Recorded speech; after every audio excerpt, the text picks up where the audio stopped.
Bonjour, professeur Stéphane Potvin. Vous êtes chercheur à l'Université de Montréal. Vous proposez une nouvelle approche thérapeutique pour les patients souffrant de schizophrénie résistante au traitement. Pour expliquer brièvement, les personnes qui ont un diagnostic de schizophrénie font souvent l'expérience d'hallucinations auditives ou visuelles. Et puis, chez environ un patient sur 4, ces hallucinations persistent malgré les traitements. Et en fait, c'est un problème car ces hallucinations peuvent être très envahissantes et empêcher un fonctionnement dans la vie de tous les jours. Et parfois même, ces personnes sont simplement incapables de travailler. Oui, chez les gens qui ont la schizophrénie, il y a un certain nombre de personnes qui ne vont pas bien répondre au traitement antipsychotique. Il y a un traitement qui est efficace, c'est bien démontré. Alors pour les gens qui répondent donc à des critères de résistance au traitement, présentement, l'alternative qui se présente sur le plan thérapeutique, c'est la clozapine. Sur le plan du traitement pharmacologique, c'est la clozapine. Par contre, quand on regarde les effets cliniques, les effets sont quand même plutôt modestes. Et par ailleurs, ce sont des interventions qui n'ont peut-être pas été développées spécifiquement pour le sous-groupe de personnes atteintes de la schizophrénie qui va répondre éventuellement à des critères de résistance au traitement, ce qui fait en sorte qu'il y a une nécessité d'innover et de proposer de nouvelles approches. En première rencontre, les gens qui sont atteints de la schizophrénie vont se présenter et là, il va y avoir une séance de création de leur avatar. Bon, ce qui revient souvent, c'est des personnages de diable, mais ça peut être des personnes qui connaissent. Donc, ils vont recréer le facial du personnage qui les persécute.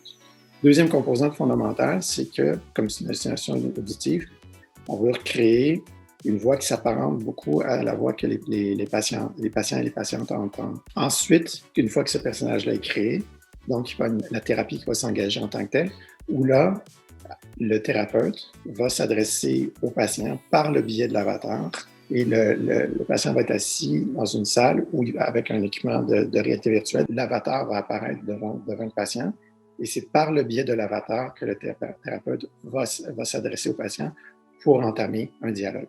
Il y a une phase au début, effectivement, qui ça ressemble à l'exposition, c'est-à-dire que le patient va décrire les propos qu'il entend et donc le thérapeute, dans les premières séances, va répéter ce que le patient entend. Mais après, dans une deuxième phase, là, il y a tout un travail qui est fait au niveau de l'estime de soi. Alors, les patients vont demander à leurs proches de décrire certaines de leurs qualités.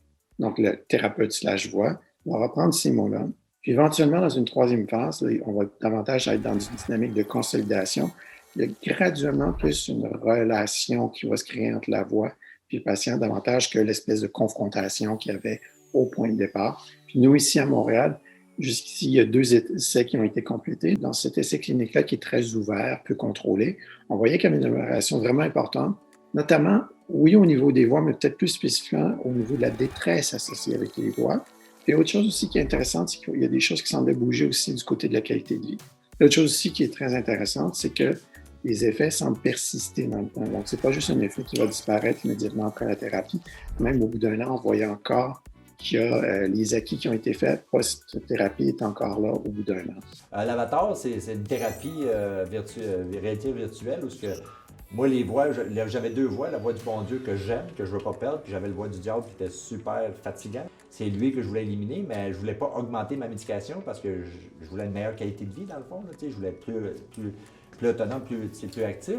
Mais j'avoue, quand le docteur Dumais m'a proposé la thérapie par avatar, virtuel, j'aurais essayé n'importe quoi, sauf augmenter ma médic, que ça a réellement changé ma vie, honnêtement. Je ne m'attendais pas, j'aurais essayé n'importe quoi, mais je ne m'attendais pas à ces résultats-là, honnêtement. J'avoue, les premières, là, juste la création de l'avatar, parce que oui, j'avais l'idée du diable dans ma tête, mais j'avais pas d'image fixe. Je savais que c'était le diable, j'avais des idées floues, il était certaines. Mais quand on l'a créé, déjà, ça te frappe, parce que là, c'est comme, là, j'ai une image fixe, c'est comme là, je le vois, là, c'est comme dans ma tête. Puis même aujourd'hui, quand j'y parle, j'ai comme une image dans ma tête. Puis je vois encore l'expression que quand j'y parlais, il était surpris. Ça a changé, disons, le rôle où lui était dominant, moi, j'étais comme soumis. Puis là, c'est comme moi, je suis plus le dominant, lui, il est soumis à ça. C'est drôle, ça a complètement changé ma vie. J'espère que ça va faire la même chose. Là, mais si ça a même la moitié de la résultat que ça a eu avec moi, c'est déjà que vous êtes gagnant. Ça vaut réellement la peine. Là, puis, on parle ici d'une thérapie qui est offerte dans le contexte de la recherche. Mais il y a une belle phase d'implantation qui est en train de se dessiner au sein de notre institut. Puis ça, c'est une collaboration dont on est très, très, très content.